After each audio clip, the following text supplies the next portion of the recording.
महाराष्ट्र के तमाम 288 नशस्तों पर आज वोट डाले जा रहे हैं। चीफ मिनिस्टर एकनाथ शिंदे, उद्धव ठाकरे, अजित पवार, देवेंद्र फडणवीस, नाना पटोले, इम्तियाज जलील, फारिस पठान व दीगर लीडरों की सियासी खिदमत का फैसला आज वोटर्स के हाथ में होगा।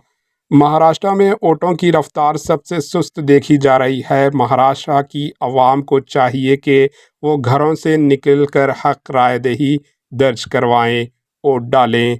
वोट के ज़रिए सब कुछ बदल सकता है। अपने बच्चों का मुस्तकबिल अपनी हालात, घरों से निकले, वोट दर्ज करें। Bureau report, HN news.